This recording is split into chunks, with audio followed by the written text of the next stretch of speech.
Hello, everybody, and welcome to Church at Home with Rachel for Wednesday, the 17th, 19th of June. I'm not sure. I think it's the 19th of June. This morning, I am on my way to the PA.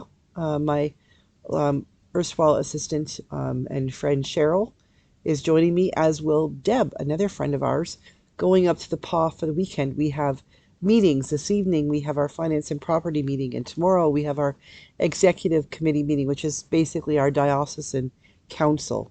Members from all across the diocese come together to make the decisions of the church in between the years when we have our synod, which is the big sort of triennial meeting of the church, like an annual meeting only every 3 years. And then on Friday, we will be there to celebrate at the PA to celebrate National Indigenous Days. And Saturday, I have a wedding, and I have a meeting, and I have another meeting, and then I have a service in Easterville. And Sunday, I'll be in Grand Rapids for a service there as well to recommission and covenant with their priest Steve, and sort of get to know the congregations. I've been doing a lot of thinking in this month of June because of the Anglican Foundation Say Yes to Kids campaign, which, of course, is in Brandon. The month of June is Say Yes to Kids Camp Brandon. And if you haven't had a chance to make a donation to either our Anglican Memorial Camp or to a group, something closer to home for you, if you want to support a kids ministry in wherever you are, go for it. Of course, we always look forward to supporting our camp up here in Manitoba. But if there is a ministry for kids somewhere near you, for heaven's sake, support it. Go for it. It's so important. But the Anglican Foundation, in naming their annual campaign, the Say Yes to Kids campaign, has really kicked off something for me in this sense of discernment and wonderment about what it means to say yes to God. A week and a half ago, I was out in Kelwood. I believe it was St. John the Divine in Kelwood, and led a women's retreat day in which the theme was to say yes to God, that women would learn to say yes to God in their own context. And on Saturday in Easterville, I'm going to pronounce this wrong, and I will learn it, Chemawawan First Nation, we are going to say, this is just a rough draft, so ignore the typos and the fix this and things. But we are going to be saying yes to God um, as kids at Easterville, at the church there. And it's given me a whole sense of wonderment because essentially ever since last fall, when in September, October, actually it was Orange Shirt Day, as a matter of fact, in September, when I got the phone call to say, would you allow your name to stand, would you allow your name to be nominated as, would you be nominated as bishop? And it was the first time I really sort of thought, yes, I have to say yes to God. And since then, it's been a continuous series of questions of God asking and me saying yes, and me trying to encourage other people to say yes. It is so important that we recognize that as much as some people would have us believe that God is some kind of a dictator, or that things are preordained, that somehow there's no point in us making a decision because God already knows what that decision is. Those ramifications are already in place, and we have nothing to worry about or nothing we can do about it because God is so in control that we have no control. And that's just we have we have free will. We can make decisions. We can decide what to do. I can decide that because I'm thirsty and parched right now, I can drink a little bit of very strong coffee. I think the dean made it. Or I could have decided not to, and then I'd start spitting at my screen. I prefer to do this for your sake as well as for mine. But saying yes to things, but knowing that if you say yes, you always have the ability to say no. It's okay.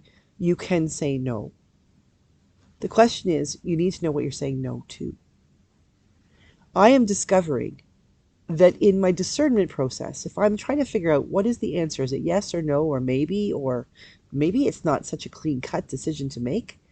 In the discernment process, every time, each and every time, I have discerned that this question, this call, this prompting, this urging to do something, if it is indeed from God, the answer is always yes.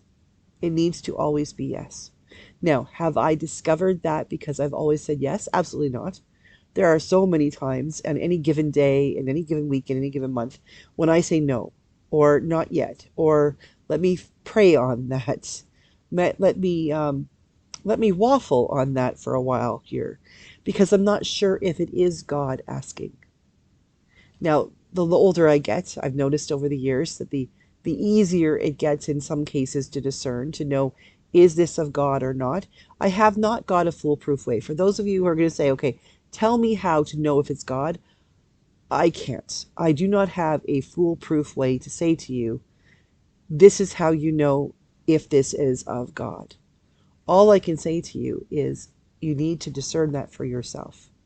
And my discovery over my years of discerning has been, time and time again, that if it is true, if it is right, if it brings glory to God, if it brings peace, if it brings hope, if it brings possibility, then most likely it's of God. Doesn't mean it is for sure, because lots of other things can do all those things.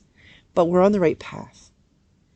And saying yes to God does not mean saying yes to things that would hurt another person or something that would hurt me. Like, I'm not saying yes to God is never going to look like me jumping in front of a bus, unless the reason I'm jumping in front of the bus is to push someone else out of the way.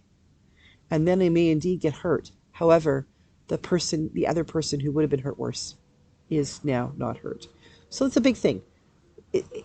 Saying yes to God is never going to be, well, most of the time it's not going to be so very simple, black and white, no question about it. Sometimes it may be, but most of the time it isn't. Most of the time it is a whole series of questions and wonderings and feeling that gut instinct, is this the right thing to do? But I think what I'm discovering as a bishop, what I've been discovering for years and years as a priest, as a deacon, as a baptized Christian, is that God is inviting me into a relationship in which the best thing I can do is to say yes. It's very much like my relationship with my husband. If I hadn't said yes the first time he asked me out, I wouldn't be here today with a helpmate, a soulmate, someone who encourages me and challenges me, and yes, indeed, sometimes fights with me, and somebody sometimes makes me so angry and frustrated, and vice versa. I know I make him angry and frustrated too. But at the end of the day, we figure it out. We realize that we are meant to be together, and we are letting our human parts obscure those parts that God says, this is what's beautiful in each of you. Bring that together. We have to say yes to the good and no to the bad. But I'm discovering that really, when it comes down to it, living a life as a Christian, living a life as a faithful child of God, is just a series of saying yes to God. Yes, I will take that chance. Yes, I will do a new thing. Yes, I will have that hard conversation. Yes, I will do that terrifying thing I've never done before. Yes, I will take a rest. Yes, I will say no to taking on that one more task that I just don't have the energy for. Yes, I will rest in God's presence. Yes, I will support the camp. Yes, I will drive to the PA for 6 hours and then drive to Easterville, and I will have fun and I worship and laugh and sing with the children there. And yes, I will join with Steve Martin and the people in Grand Rapids as we celebrate his ministry and we encourage him and uplift him as a child of God and as a priest in God's church. Yes, I will do all these things because God has asked. And also because I know that when I say yes to a question God is really asking, life gets so much better. Let's see. Life gets so much better than anything I could ask or imagine. As you go about your day, as you go about your week, I pray that you will learn to say yes to God. And trust that if you're saying yes means that you're going to hurt someone else, then probably that wasn't God that was asking. But if your yes will bring life or hope or peace or joy to another and to you, that's a fairly safe guess that that's the question God's asking you to say yes to. Now, I won't be around on Thursday or Friday. I hope to be around on Monday. I'm going to pre-record Monday's Church at Home, but I won't be able to upload anything while I'm at the PA. So today is the last video until Monday for Church at Home. I am going to do a gospel on the go ahead of time, and it will be released on YouTube on Sunday morning, but won't be published on Facebook until Monday morning when I'm back in the office. But I pray you have a great weekend. Find all kinds of ways to say yes to God. And while you're doing that, pray for me and for Cheryl and Deb and all the rest of us as we drive up to the PA this morning, and as we do the work of the church and we celebrate our Indigenous siblings, and as we recognize the incredible presence of God as we say yes in Easterville and Grand Rapids and everywhere else we get to be this weekend. God bless you all. I will see you again on Sunday and Monday. But remember, say yes to God.